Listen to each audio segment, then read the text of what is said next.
Hi, everyone, and welcome to My Community on Afrocentric Television, Channel 15.8. This is a show that revolves around the African community in Texas and, by extension, the United States. My name is Ada. And I am Kola. Welcome. On today's episode, we will be focusing on Black History. Being the month that we are in, February, we celebrate Black history and their successes. And also, you can tell around the world there's a lot of politics going on, so we'll be discussing politics also. Right, but before we get into that, we're first going to go ahead and break out. We do have a few segments for you on the show today. We do have our Fashion and Beauty with Oge in the City. We have the Health segment, Sports, Entertainment, and of course, a special feature for a little later on in the show. Right, and so we'll be right back. Stay tuned. All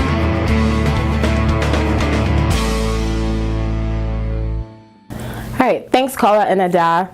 As you all know, it was a star-studded event at the Oscars 2019. Today, I'm going to be giving you all the scoop, all the details on the star-studded event, what everyone was wearing, our worst dressed, my best dressed, and we're going to talk about a lot of history took place, in the Oscars 2019, and especially with it being Black History Month, I really wanted to focus on that. So this segment is literally going to be pure melanin this time. Like all we're talking about is literally Black people. We're talking about the melanins, the fine melanin men and the fine melanin women, and the star-studded event.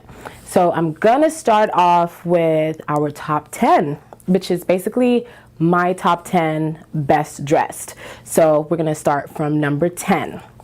Number 10, so our number 10 best dressed, I gave it to Tracee Ellis Ross. Tracee Ellis Ross basically wore an Altier Versace outfit. It was a red one strap. She looked very stunning in it. I love the fact that she paired it with the silver earrings to match the dress that she had on, the embellishment on the dress, and her hair was slicked back. It was such a clean look. Make sure you guys take a look at the picture. I mean, just look at it. It's like amazing, And for number 9, I gave it to Serena Williams. I mean, you guys, Serena is all about the curves. Like, sister has like the most banging body. I mean, she has it all, but she was able to keep it all intact in a black and red number. And she was wearing Amani. I mean, talk about her hair, the fact that it was just slicked back in a ponytail. I thought that was such a clean look. For number 8, I gave it to Chloe and Haley. You all may know Chloe and Haley from the show Grown Up-ish. Yes, love the show. The two sisters, they basically wore Versace number. Versace, if you all know about Versace, their signature looks are the belts. So basically where they have like the strappy and the shirts, the dresses, they always incorporate the belts in there. So Chloe and Haley, they definitely had that look. And I love the fact that it was very simple, it was classy, and they looked amazing. So I gave them the number 8 position for that. Number 7, I gave to Megan Good. Megan Good looked amazing. I love the fact that she had on that, it's like lavender-ish, mauve, pink. I don't know what it was, but it was a pretty color. It was just it paired well with her skin. I love the fact that she went blonde.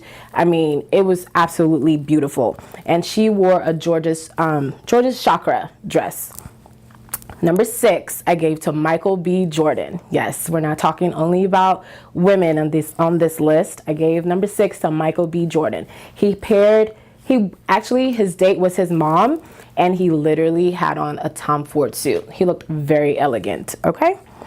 And number 5, I gave to Ciara. Ciara, we all know she is amazing right now. Her and Russell Simmons are like the greatest love ever. We all love them. And she managed to wear like a pink number. It's like pink and silver. It was beautiful. And it was a Versace dress. I loved it. She looked amazing. I love the fact that her legs were showing. Like, it was literally like the perfect, like, it was so clean. Like, I love it. And for number 4, I gave it to Kiki Layne. Kiki Layne, she starred in it's the movie, If Bills, If Bills Could Talk, oh God, I can't remember the movie. I honestly haven't even seen the movie yet, but it's the movie that Regina King won her award for. But you all have to check that movie out. I need to go check that movie out. But I gave it to her for number 4. She definitely had on an Altier Versace outfit. It was beautiful. I love the pink. I love the large bow that she had in her back. Like, it was very dramatic, very simple, and not actually, there was nothing simple about that dress. I digress. There was nothing simple about that dress. It was very vavavoomey, but in the most sleek way you can possibly think of.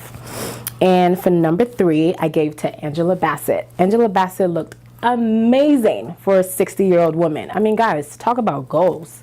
She had on a Reem Acra dress, and it was very, very beautiful. It's pretty similar to the dress that Kiki Lane wore, but totally different. Different styles, different women. They rocked it differently. They looked amazing in it.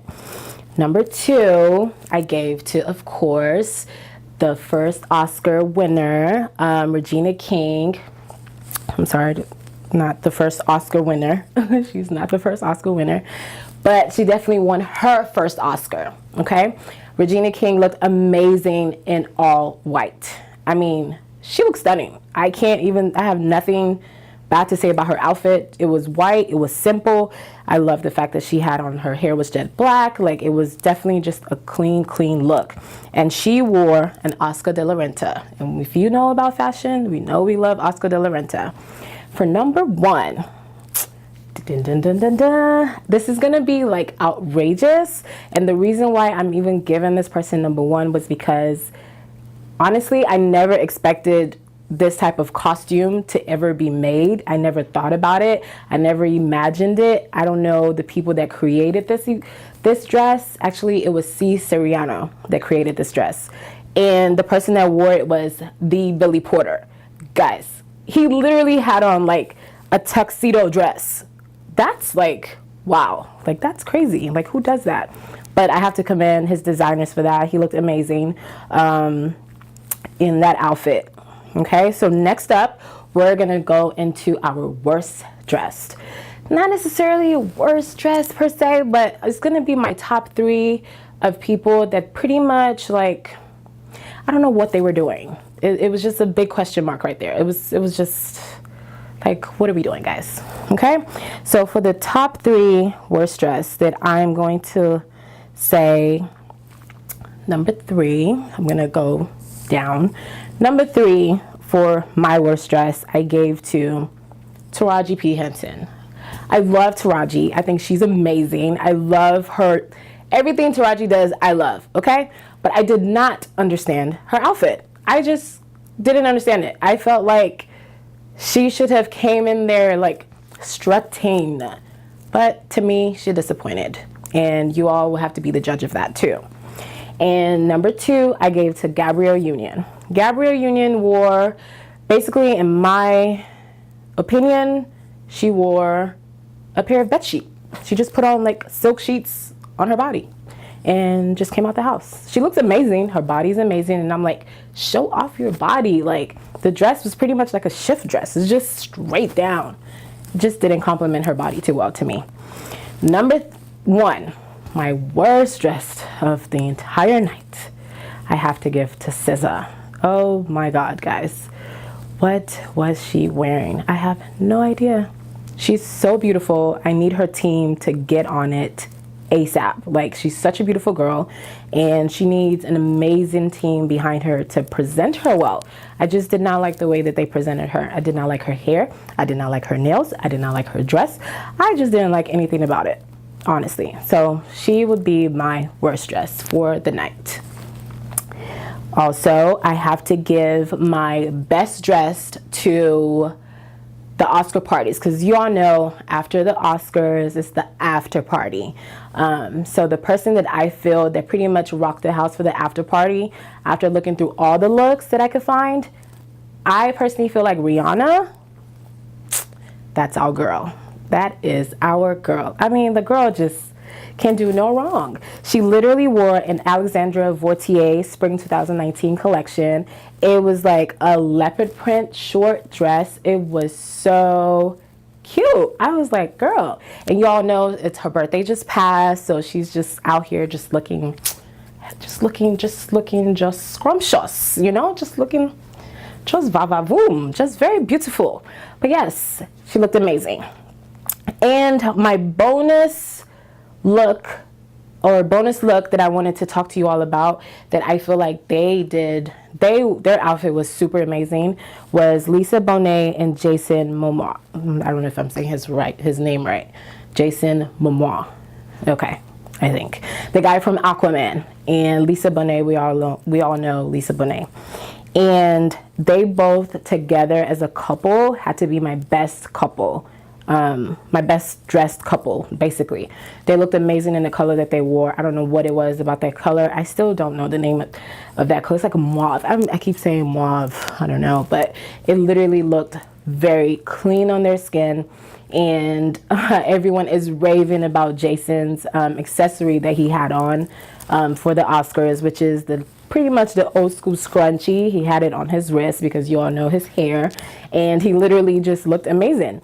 And what they both wore was Karl Lagerfeld. They were basically supporting Karl Lagerfeld. We all know Karl Lagerfeld, the creative director of Chanel, passed away, and they wore his design that he did for Fendi. Guys, I mean, the outfit was amazing. I love the color. They looked amazing together as a couple, and it was just absolutely beautiful. So they will take my best dressed couple. There we go. Hey guys, I hope you guys enjoyed my top 10 best dressed list, the worst dressed list, also our best couple list, and best Oscar party list. Just so you all know, Oscar 2019, like I said, it was a star-studded event. A lot of history happened and took place at the Oscar event. A few people that stood out to me that won their first awards. I just wanted to let you guys know who they are. Spike Lee won his first award after he's been directing films for, we all know he's done an amazing work. But he won his first Oscar, which was well-deserved. Mahershala Ali won his second Oscar for If Beale Street Could Talk. And he's also tied with Denzel Washington. So he's doing pretty good. And Regina King, of course, she won her first Oscar herself. Regina King is amazing. She's been on our TV screens forever. So it was definitely well-deserved for her. And also we have to congratulate Black Panther. They won as well for Best Costume Design at the Oscar 2019. I thought that was pretty cool. Those are just a few that I can think of right now that stand out to me that I wanted to kind of touch and let you all know. But like I said, for the most part, the event was a star-studded event. A lot of people basically just came out and they looked absolutely amazing. We all know that fashion literally is like, fashion makes my world go around, basically. And I'm glad that I'm able to bring it all to you so that you all can enjoy. And be sure to @ me, let me know, comment below, talk about things that you all want me to share. I'm definitely open so that we can keep this going and keep the conversation and engagement going, okay? Also, make sure you follow our link at Afrocentric on Instagram, Afrocentric TV on Instagram. So make sure you follow us. Okay. Bye.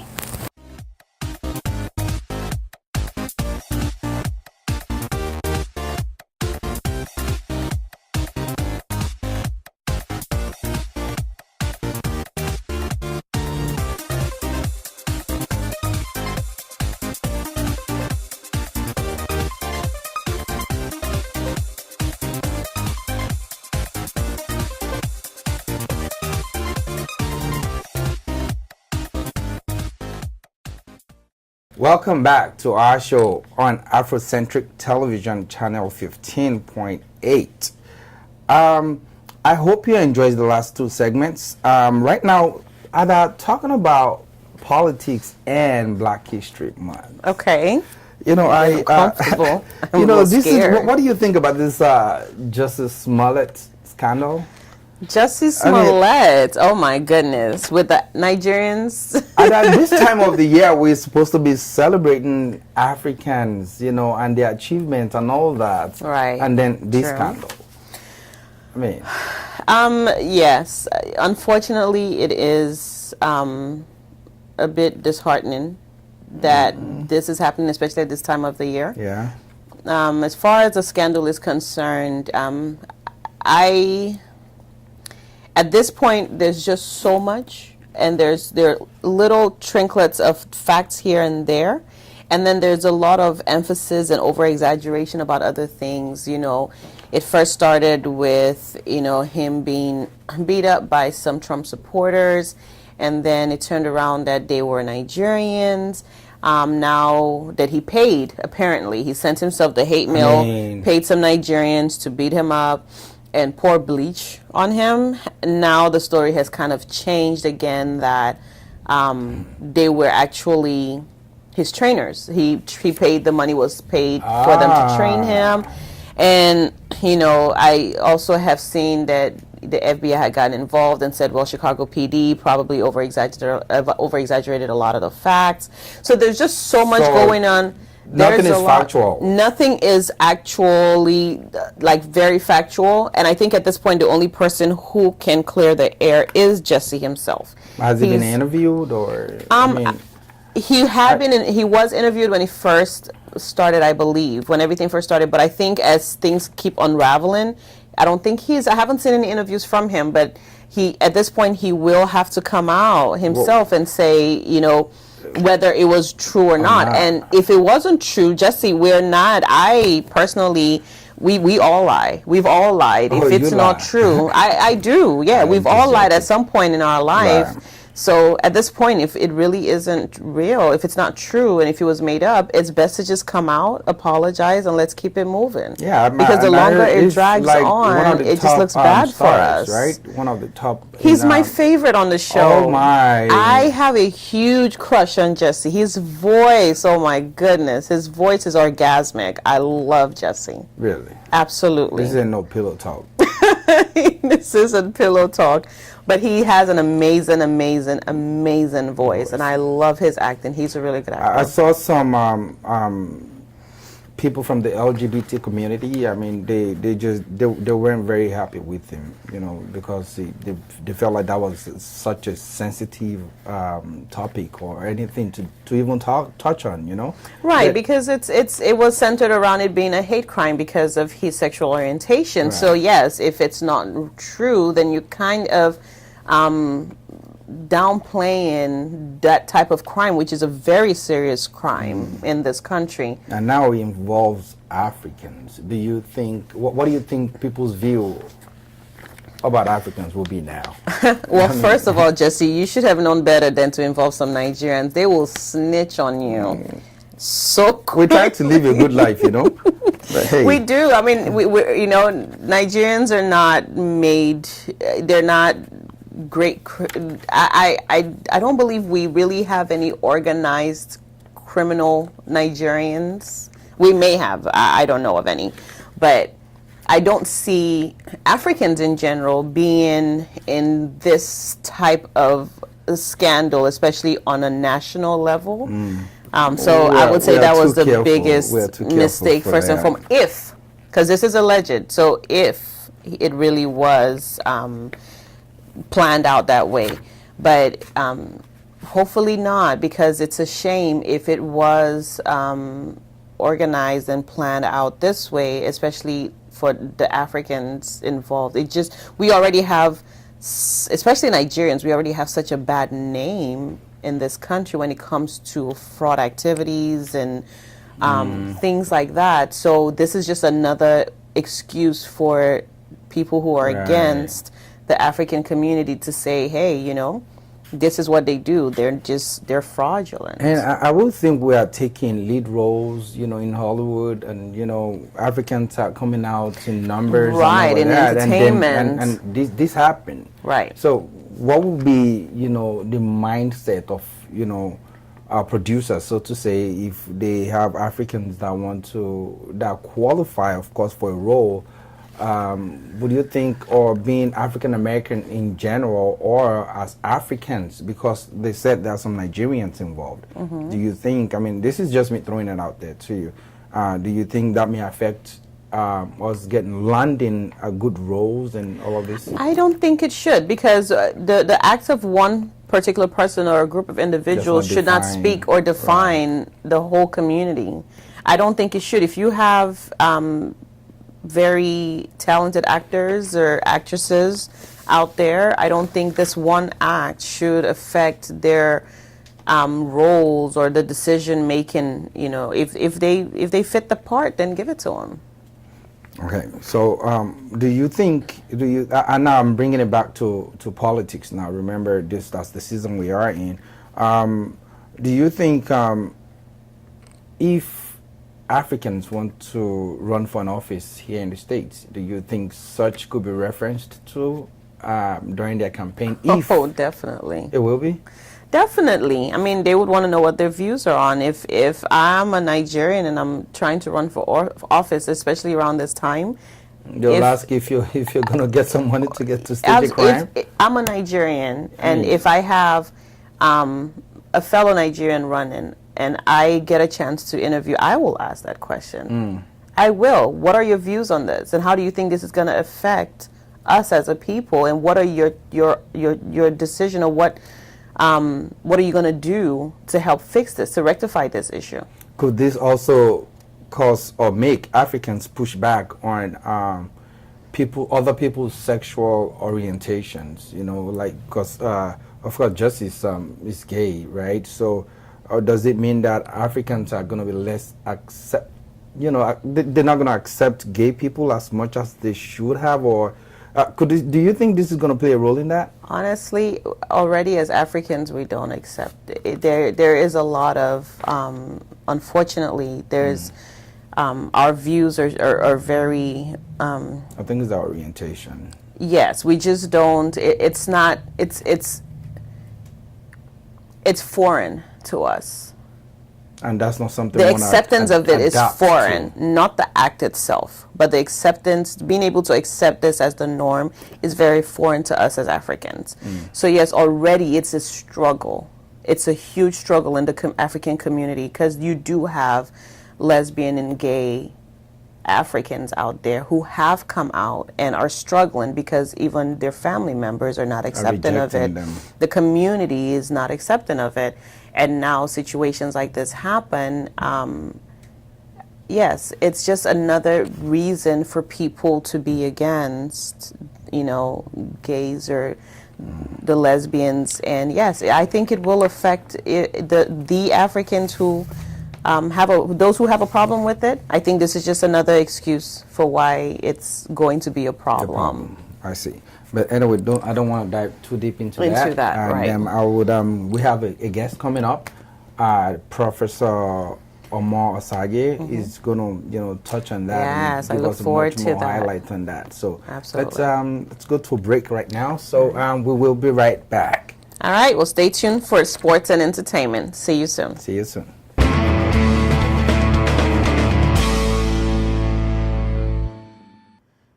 Welcome to My Community and the sports segment on the show. My name is Bayonle Arashi. It is the Black History Month in the month of February as we celebrate it across the world. From February 1st to 28th of every month, we celebrate the athleticism of Africans in different sports and, of course, different sphere of their career. But right here, right now on the show, we're looking at the ones that have done it in the world of sport. One of them, of course, the greatest of all time, fly like a butterfly, sting like a bee, Muhammad Ali, born Cassius Clay, January 17, 1942, was one of the finest American boxers, of course, one of the finest personality that you will find in that sport as well. He was born and raised in Louisville, Kentucky in the United States. Muhammad Ali passed away, unfortunately, on June the 3rd, 2016, and we want to wish from here that that great man keep resting in perfect peace. Another great sportsman that, of course, has done so well for himself in the world of sport is Carl Lewis. Carl Lewis is the most decorated track and field athlete in the world. He had 10 Olympic medals to himself, 9 of them being gold medals. Carl Lewis was last seen as the head coach of the Houston Cougars, head athletic coach of the Houston Cougars right here in Houston, Texas. One of African great and of course Nigerian great as well that we're celebrating on the show today is Akeem Olajuwon. He is now bearing Akeem Abdul Olajuwon, born January 21, 1963. Akeem Olajuwon is standing at 7 feet tall, and of course he was a professional basketball player between the year of 1984 to 2002. He played the center position in the NBA for Houston Rockets and of course Toronto Raptors. Akeem Olajuwon, was very, very famous from the college days and of course up to his professional career level. Finally on the show, it's time to celebrate a young lad that's definitely set to become another great personality in the world of basketball and sport. He is already being compared to the James LeBron, Michael Jordan of this world. His name is Zion Lateef Williamson. Definitely with the Nigerian blood in him. Williamson was born July the 6th, 2000. Is just an 18-year-old from North Carolina. And of course, he played for Duke Blue Devils. Of course, something unfortunate happened to that great guy last week while he was playing in one of the college basketball game, which had former President of the United States, Barack Obama, in attendance. His Nike shoe had very bad accident on that day, and of course he couldn't continue that game. He hurt his knee, so he couldn't continue that particular game. But this guy is already being drafted as the #1 pick for the NBA draft come June this year. And of course, we're hoping this guy will become another great athlete for himself and of course for the United States and representing the African American in the entire world, especially in the basketball game. Of course, that's the little I have for you guys on the show today. Come sponsor this show, come sponsor this segment, and of course you'll be glad you did. Bring your products and services. Keep representing Africa, keep doing great. Till I see you guys again next week. Special thanks to the production crew right here on Afrocentric Television. My name is Bayonle Arashi. See you guys next time.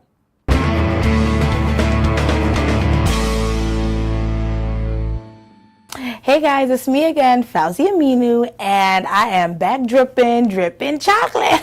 Okay, no, just playing. This week, entertainment is all over the place. First of all, there was this story earlier on Twitter that there's this Nigerian man, Jack Robinson, and he used Mimi's hand, that's the young lady's name, for jazz, where he would like ask her to send a picture of her palm and he would just be sending her money.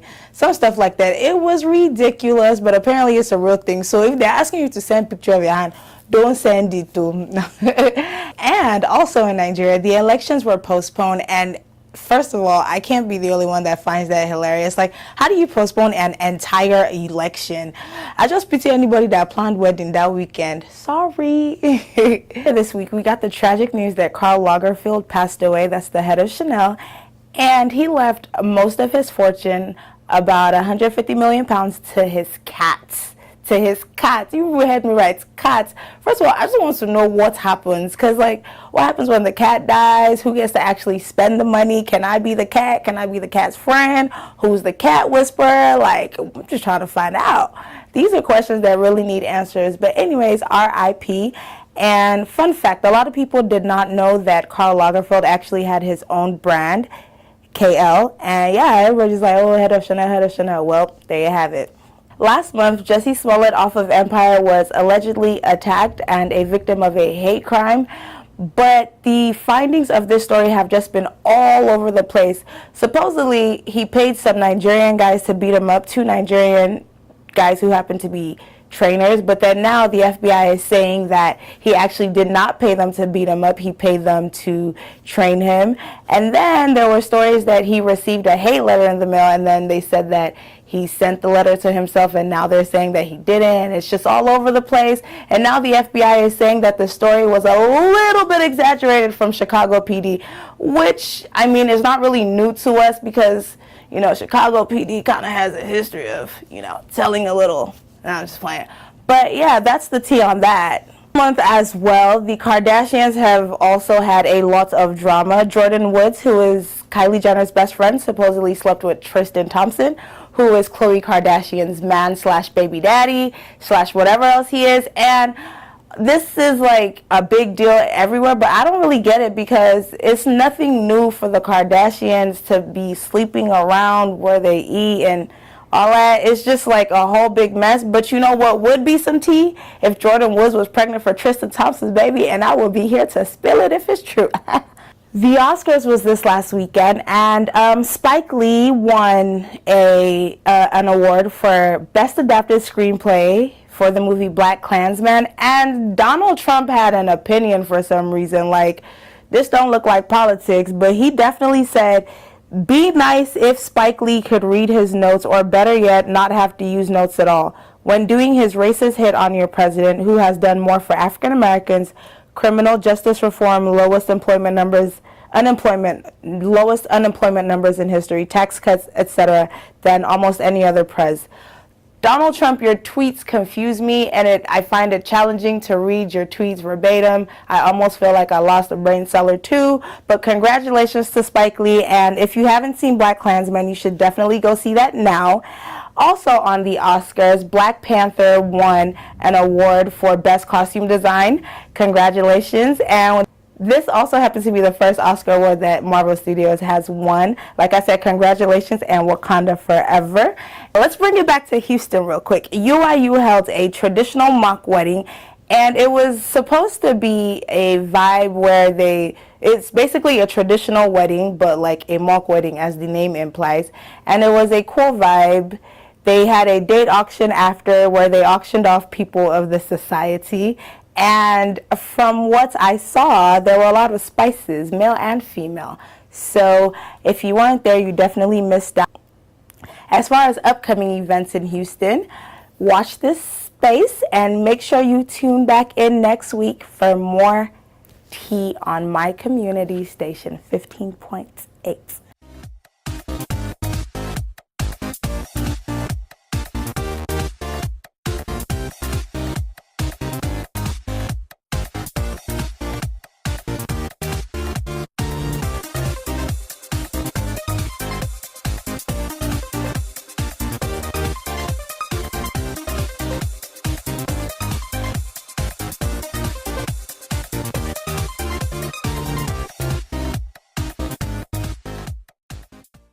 Welcome back to My Community on Afrocentric Television, channel 15.8. As we mentioned before we went on break, would like to welcome our guest speaker today, Professor Patrick Omo-Osage. It's my pleasure being here. Welcome. Welcome. So, Patrick Omo is a history and political scientist from University of Ife. Yes. And I'm a lecturer at Chicago State University on African American Studies. A former lecturer. A former lecturer. Yeah. Okay. And it's also a friend of Afrocentric Television. Yeah. So welcome to the show. It's really my pleasure being here. So can you give us a little bit about your understanding of politics in America compared to the way it's been done in Africa? Oh, well, that's a huge package you've given me to unfold here. But really, politics is the way we live. You know, that's really a definition. Everybody is a political animal. That's the way we put it. So there's very little difference with politics in America and politics in Africa. Now, when I say very little difference, but there's this difference that you can always point to. We coming out of Africa are not used to really the political nature of things that happen here. And that's really because most of us didn't grow up in a very highly politicized system. You know, where, I mean, a lot of African countries have always had upheavals of problems politically, you know, military regimes and all that. So we don't have that culture. So when we are here, what happens here is kind of new to us, and our participation becomes limited because of that. Understood. So that will lead me to the next question, which is going to be why don't Africans in the diaspora participate or run for office in the United States? First of all, the reason that most of us are here is really for a better life. So that's the first thing we pursue. We run after that, you know, get a better education, you know, get a home, you know. I think to us, politics is almost a saturation of comfort. When we have reached a certain level, we now can say, okay, I want to help my community. I want to be part of my community decision-making process. And then maybe we start going into politics. But for a lot of us, our first goal is to really achieve that better life, or the American dream of, good education, good life, good high life, which really we are into before we start thinking about politics. So you mentioned just now that we want to get to a certain level in life first before we embark on a political future. What is that level? Because for the most part, we do have a lot of Africans that are doing very well. They've achieved what many haven't. So what would you say is that level that we're looking to get to before we go into politics? Unlike back in Africa, we don't, once you start to live here, you don't see politics as a means to your achievement. You look at all the things, the hard work, in whatever area you are in, education, in nursing, in medicine, we look at that as where we want to really achieve it. Unlike really I'm Nigerian, and we do see a lot of politicians say, how did this guy become a politician, or how did he become a senator? Because he has no level of any other achievement that you can point at. But shouldn't that be a concern? Like, okay, I'm African and I'm here. Now I'm doing very well. But there are still some people up there, politicians there. Yes. That will make decisions, that will make the laws, that will affect my business, my way of life in the United States. What would you say should be one of the things to look out for if I am willing to consider running for an office in the United States? Okay, before I even get to running for an office for maybe an African, let me address the issue why we also don't do that very often. Really, like you just said, you go into politics because you want problem solved, or you want to be part of the decision-making process. Now, I'm coming from Nigeria. There's no water, there's no power generation that is satisfactory. And I come into a system that everything works. So I'm very satisfied. And so I'm not looking at, look, what decision am I going to go make that is going to change anything that is this good already? So that keeps me sitting back. Right. Now, it makes you comfortable. You would notice, if we take a general survey of where Africans would like to first participate, you'd probably be on the school board, because that has more effect on our lifestyle. Direct lifestyle. Yeah, on our direct lifestyle. We're more interested in where our kids go to school and what happens in their schools. And that determines also the school zones, if the rating for those schools. Those are the things we would love to fight for, and that is where before buying a home or settling somewhere. Because most of us do buy homes depending on what the school district provides for us. So that's why politics again is part of life. Generally, you can't really say you cannot be part of politics because it affects you in every way. It's whether you want to be a full participant that becomes the question. Talking about participating. Shouldn't I feel empowered voting? Because I don't think people understand the power they possess as a voter, right? To elect someone in office, you have to participate, or else someone else is going to make decisions that will affect your life, right? So again, you're right about the power that we as Africans really should have, especially in a city like Houston. We can actually control who leads us if we want to. But unfortunately, and I've said this because this is through research, these elections are really in what you call an off year. The Houston mayor's election is always in an off year. You don't have a Congress election, neither do you have presidential elections. You don't have always, other offices. Yes, you don't have other national offices that brings people out to vote. Right. So this becomes a very, very slim election. It's very few people that participate in it. And I don't think Africans are at fault in that. It just happens to be what the calendar dictates to us. And that's why we're not participating. But I say this, I have known from the last 10 years, it's very difficult for you to win that position of a mayor in Houston without making very good contact with the African with community, Africans, because with the African this is community. the most diverse. Yes, you're not not going to get in the there. United States. Yeah, you're not going to get there. You must really not necessarily but we want to always hear from you. So I remember you and I talked about this a while back. We have lots of Africans in Houston, in the Houston community, right? So, but we don't have a lot of embassies in Houston. Shouldn't that play a role as to, maybe that's one of the things that is not so encouraging, for Africans? I don't know.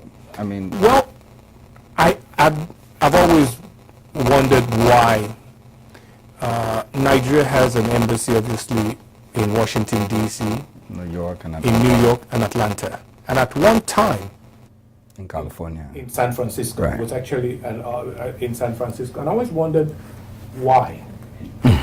Obviously, they wanted to go west, and then they went to San Francisco, But Houston has actually shown for many years that it was the place to have an embassy. But I would also argue against it, because I saw what happened on commercial terms. Everybody that lives in Houston remembers about 3-4 years ago, United Airlines had a direct flight from Houston to Nigeria. Right. It didn't work out.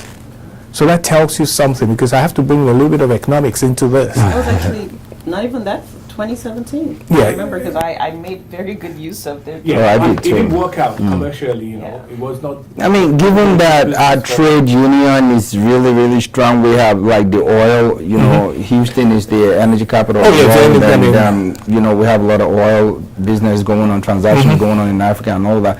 And then we have a huge number of Africans from Houston, that does business in Africa. You would think that, the route should be left open and there should be competition even amongst airlines trying to do business. But unfortunately, for whatever reason, it just didn't work out. It's either the Nigerians or Africans generally in Houston don't travel as much as they thought they did.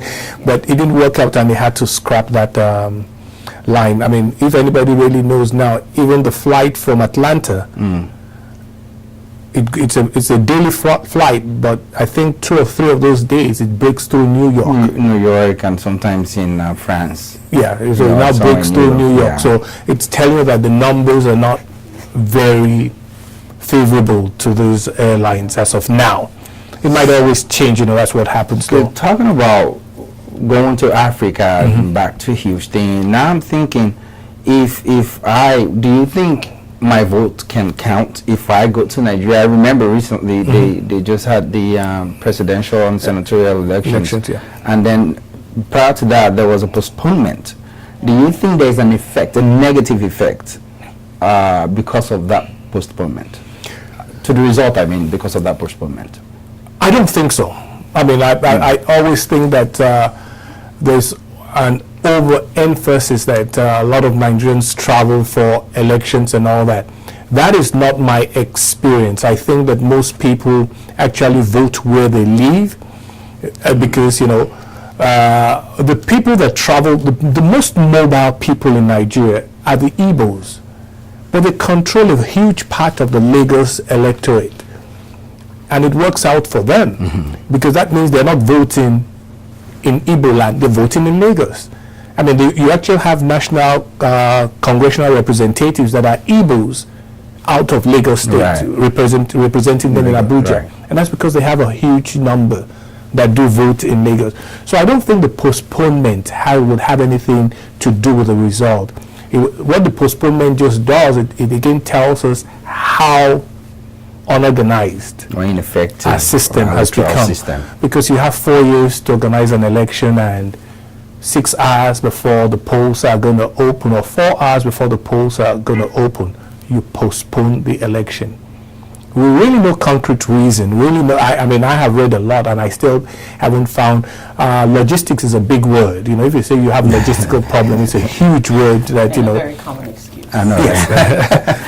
Yes. So, talking about logistics and all those problems springing up, a common man naturally in Nigeria would travel Yes. For elections, and the postponement of that election couldn't make that happen the next time. Does it mean if they had gone to the direction of using electronic ballots, would that have counted for or against the result?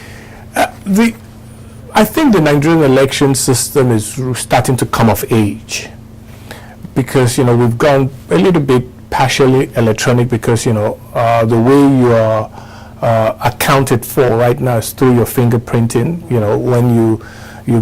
When you register, your fingerprinted, and you get your PVC, and then your PVC. When you now present your PVC on the day you're supposed to vote, it is scanned, and you have to your fingers. It has to be recalled from the big data bank and all that in order for you to vote. So I think that is a huge step forward. That takes away, a lot of shenanigans that could happen because everybody that is voting is properly identified. Now, there are a few occasions that they say it won't work, that, the machine isn't working properly, but, that is now becoming far, it doesn't happen regularly. This past election, I haven't really heard anybody crying about that the machines didn't work. So that's a huge step forward. So we're on the right track when it comes to that. Speaking of elections, in the past years or more recent years, there's been a lot of violence, especially in Africa. Anytime there is an election going on, focusing on the Nigerian elections because of the most recent one. Yes. Yeah. The violence. What are your views on that? You have stories and videos and pictures of people literally walking away with ballot boxes, gunshots in the air, in the background. People are getting hurt. What do you think is the drive or the motive behind all of this violence during election time?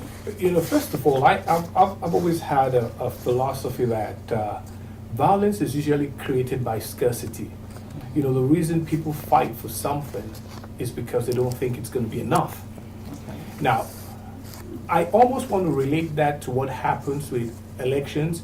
Now, the reason we've always had fights during our elections is that it's not really more of an issue of scarcity, but it's an issue that I need to win because I have spent so much time, so much money, resources. I just need to win, because that's the only way I'm going to be happy or recuperate or whatever. But I need to win. But like I have said, because of the system we're using now, which is getting better, that you almost can't fix the Nigerian election anymore. What you can do is, what we saw recently is that people are attacking polling booths and throwing away all the ballots that have already been used because maybe you think your guy did not win that polling station. So the best way is to just destroy the existing ballots, the ballots that have been used.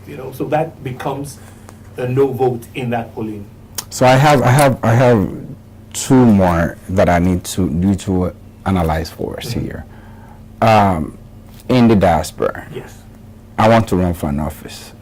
Are there resources that or conferences, associations, whatnot that I need to belong to be able to understand the politics in the United States and to be able to contest as an African for an office? Here's one thing I don't like. It's a cliche I don't like to use very often, but that's a great question. That's very good. Now, why is it a great question? Is that, look, if you want to be part of the political system in America, you have to ally to one of the two major political parties. You just can't come out of nowhere. You must start within your, and the Democratic Party organizations, grassroots everywhere. Yeah. There are Republican grassroots organizations everywhere. You have to align yourself to one of these and not necessarily learn the ropes, but make yourself available to people who would support, because American politics, whether we like it or not, it's still about ideology. you have to be saying something that this is what I want to see happen. And then people say, yeah, that makes sense. And they buy into that. Yeah, they buy into it. And that's what happens. That makes sense. I'm going to support this guy because this is what he's saying wants to see happen. So there's no particular organizations or anything that, or workshops that you can learn it. The first thing is to try to just align yourself to one of the major political parties and start to express an opinion and an idea of what you would like to see happen. So, and that is based on United States. Yeah. Now we talked about the violence in Africa and all of those things during major elections. Yes. If I, as an African in America, doing well for myself, and I believe I want to go, I feel like I need to do more. I need to go to Nigeria. I need to, maybe just my constituency, they call it. I think I have something to offer them. What would be your advice for me going to Nigeria? For someone that is here that wants to participate in African, or let's take Nigeria an example, and wants to participate in Nigerian politics, my advice would be to go, or to start slowly. What do I mean by that? Maybe the House of Reps in your state, because you're probably more recognizable there. You probably have a family name that is also pretty recognizable. Right. So that gives you not necessarily an up, but it allows people to at least be able to relate to you. Going from here and thinking that you can go run for president in Nigeria, it's not going to happen. Going from here to think you can go run for Senate in Nigeria, it's a little bit tougher. My suggestion to anybody that wants to do that, just because you've seen the difference in how things work here, and you want to implement that, try the House of Assembly in your state, and then maybe after 4 years aspire to governor, because that's really where you want to get to, because you want to make decisions to better the lives of people. Yeah, that will be impactful in your community. But trying to just jump into governor and all that because you have some resources and all that, you probably be a waste of money, because you still need, there's one thing in politics that doesn't change. People have to be able to identify you. And if you've been abroad for 10, 15 years, you've lost a lot of identity. Sure. Well, I have one more question for you. Coming back to the United States and speaking about Africans in the diaspora and our involvement in politics out here, do you think that, especially in the younger generation, I have heard a lot of people in conversation say things like, when you ask them, well, did you vote? One of two answers. It's either, what difference does it make? Does my vote count? Or I've very commonly heard, this is not my father's land.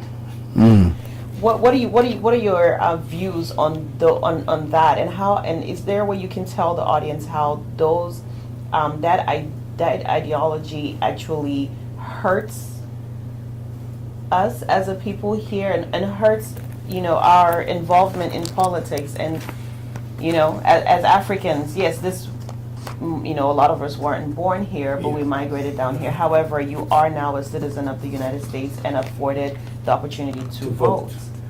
Well, okay, first of all, I don't think the not voting by the younger generation is anything new. It's a common trend in the American system. I mean, the 18 to 24 are still we still have the lowest number of participants in the voting process. Really? Yeah, President Obama was able to appeal to that. Yeah, he was able to appeal to that group, but hey, he was able to appeal to them only the first time. In 2012, it didn't work out as well as it did. Look, he was a sensation. He was a phenom, like would say, the first time around, and so he was able to appeal to that. Now, why does that really happen?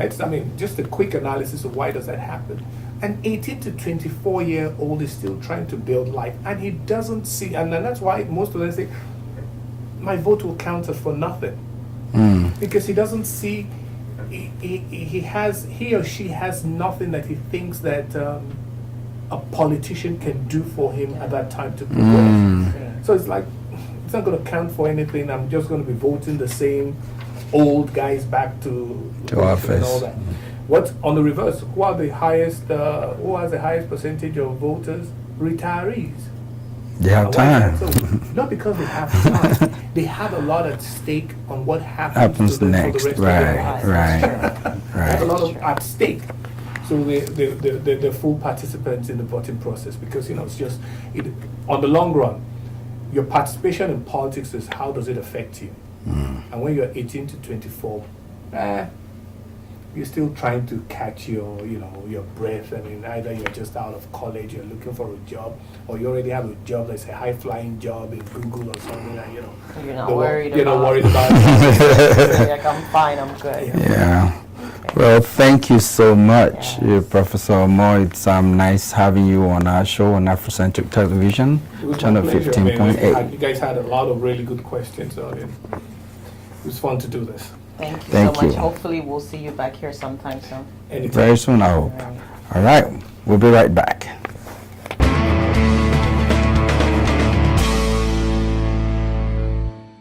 Welcome back to My Community on Afrocentric Television, channel 15.8. Here on our show, we talk about Africans in the diaspora, their experiences, their aspirations, and to bring to light also the things that they are doing that is affecting their community positively. And to our teaming viewers, I hope you enjoyed the show. Absolutely. Our goal here is to change the narratives and the perspectives about Africans and to project African diaspora in a positive light and to showcase the things that we do in the form of services. We hope that you enjoy spending time with us. You enjoyed the show. Thank you. And until we see you next time, don't forget to subscribe to Afrocentric Television on YouTube. And follow us on Instagram. And like us on Facebook. Until next time. Have a good one. Take care.